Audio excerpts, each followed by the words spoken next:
Do you want to know what are the habits that are making you poor and broke? In this video, I'm going to share with you 5 of those habits that you might be doing that is going to make you broke. Coming up.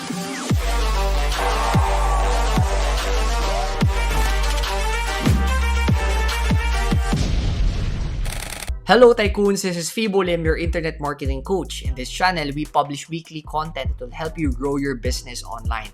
So if you're new here, I want you to subscribe right now and don't forget to hit the notification bell so that every time we publish new videos, you are gonna get notified.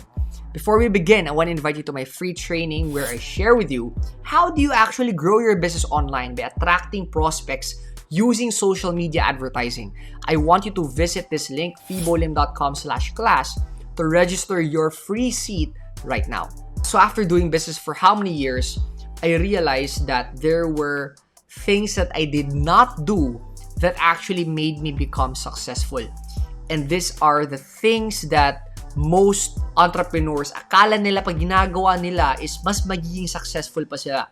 So I'm gonna share with you the 5 habits that I implement or I avoid pala for me not to be broke. Number 1 is not getting enough sleep. So, ay naalala ko kasi nung nag-networking pa ako, may mindset sa amin na sayang lang yung pagtulog. When you sleep, you're wasting a lot of your time. And I realized na mali pala yun. Because as entrepreneurs, most of our time is spent on thinking. Most of our time is spent on solving problems, right? We are a strategist. We are not people who does things. That's why we hire people to help us do things and we strategize to give the direction of the business.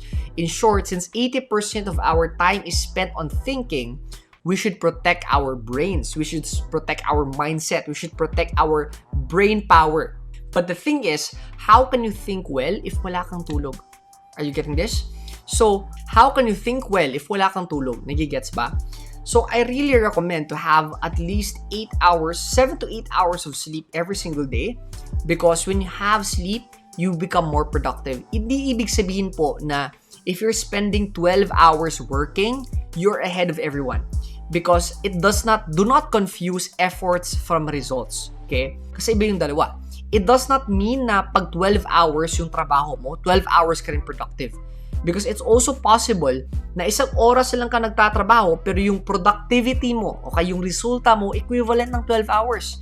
Right? So, it's okay if 1 to 2 hours ka lang nag-work as long as na-accomplish mo yung kailangan mo ma-accomplish. Okay, that is what is important. So, if you want to become rich and successful, I want you to have good night's sleep. The second habit that will make you broke is wasting your time on social media. Now, minsan kasi we feel lazy, we feel tired, and what we do is we get our phones and we just scroll never endless. Now, what I want you to do is I want you to check your phone. There's a way kasi where you can check your time on Facebook. Okay, look for that. Google it. YouTube it. Okay? Your time on Facebook. And check ilang oras ka nag-Facebook for the entire week. Okay? So, most probably, when I saw this from people, some people were using Facebook for like 4 hours a day. If you multiply that by 7, that's 32 hours. That's almost 1.5 day. And think of what you can do for 1.5 day.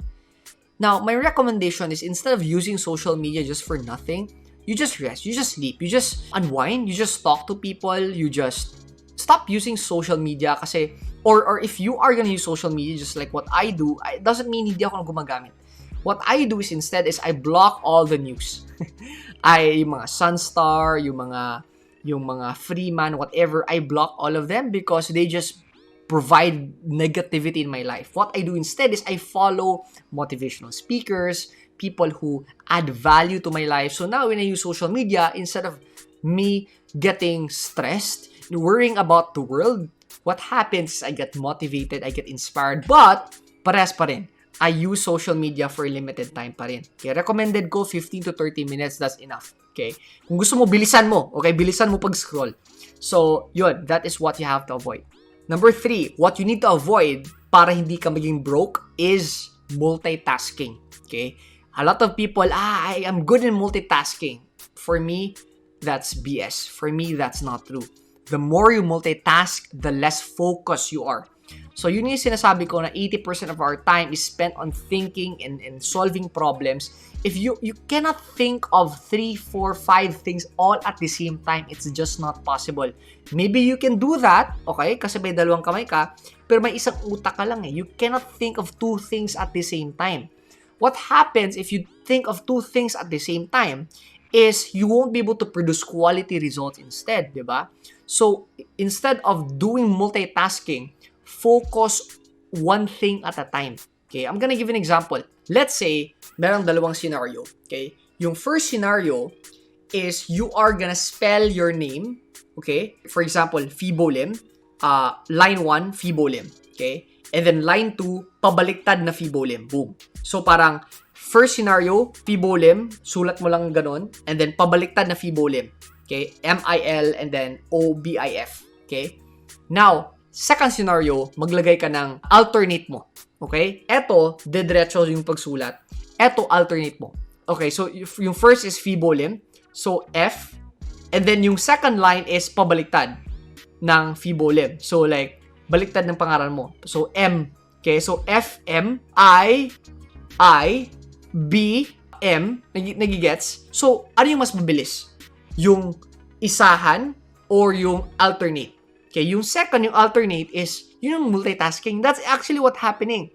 We think na we're doing 2 tasks at the same time and we're productive, but what happens is we're doing it slower, diba? So instead, I want you to focus at 1 task at a time. Number 4, ito, one habit that can make you broke is eating junk food.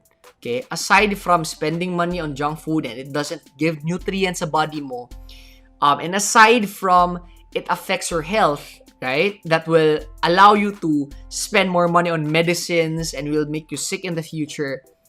Aside from that is, as what I've been telling you, the brain or yung utak natin is our best asset as an entrepreneur. When we feed our body with junk, you will also get junk in your brain. Does that make sense? This is what you call brain fog. What happens if we eat a lot? We eat a lot of sugar, we eat a lot of carbs, we eat a lot of these crazy unhealthy things. What happens is we feel sleepy, right? We cannot think, right? How many of you experienced this?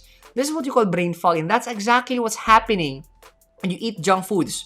Now, sa akin naman is I still eat junk foods, but I eat junk foods at the right time. I eat junk foods when I'm not working, right? So, every time I need to accomplish things fast, I eat healthy things. Siyempre, gulay. What I do kasi since hindi ako kumakain ng gulay, I convert it into a protein shake. Okay, so protein vegetable shake. Okay, so instead of eating a rice meal, I eat a vegetable meal.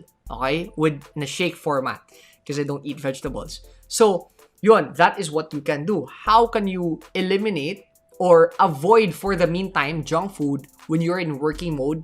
If hindi mo talaga ma-avoid, just consume junk food on your rest time. For example, Saturday, Sunday. That's what I do.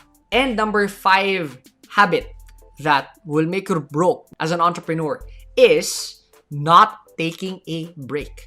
Because we're caught up na hustle, trabaho lang ng trabaho. And ito yung nangyayari. Hustle tayo ng hustle, pero since we're not resting, we're working, but we are becoming slower and slower and slower, and eventually we get burned out. Right? So, for example, going to the gym. Bakit pa yung mga mag-workout, mag-weightlifting, meron silang rest day? It's because the muscles does not develop during your workout. It develops during your rest day. The same thing is sa entrepreneurship. Yung muscles natin, no, as an entrepreneur, it does not develop during our time na we're working. Our muscles as an entrepreneur, not literal muscles, but entrepreneurship muscles, develop during our rest day. So if you do not give yourself a rest day, you're just killing yourself and you're not developing your entrepreneurial muscles, and eventually you're gonna get burnt out, and eventually you're gonna stop and quit, right? So what I recommend is have at least 1 break per week. 1 entire day na break per week. Literal na wala kang ginawa, literal hindi ka nag-iisip ng trabaho, literal hindi ka nagko-communicate ng mga trabaho, literal na family day, rest day, wala kang ginawa. I'm gonna guarantee that your productivity during the past 6 days will go up And what happens is you accomplish more. You don't even need to work 6 hours a week na for you to accomplish those tasks. And that's the power. Again, as what I've been telling you, do not confuse efforts with results. Okay? Hindi ibig sabihin busy tayo, productive na tayo. Be productive, not busy. Again, here are the 5 habits that will make you broke. Number 1, not getting enough sleep. Number 2, wasting time on social media. Number 3, multitasking. Number 4, eating junk food. Number 5 is not taking a break. Question of the day, ano ba yung habit na tumama sa'yo? Let me know in the chat below. I'm gonna read each and every one of your comment because I want to connect with you and have a conversation below in the comment section. Thank you so much for watching this video. Once again, I want to invite you to my free training where I share with you how do you attract prospects using social media and sell your products online using an automated sales process. I'm inviting you to join my webinar. Visit this link, fibolim.com/class to register for my free training. Thank you so much for watching. If you have not subscribed to our channel yet, I want you to go ahead, click subscribe, and don't forget to ring the notification bell so that every time we publish new videos, you are gonna get notified. Until next time, this is Fibo Lim. Achieve success, live with happiness, and enjoy the good life. See you in our next episode.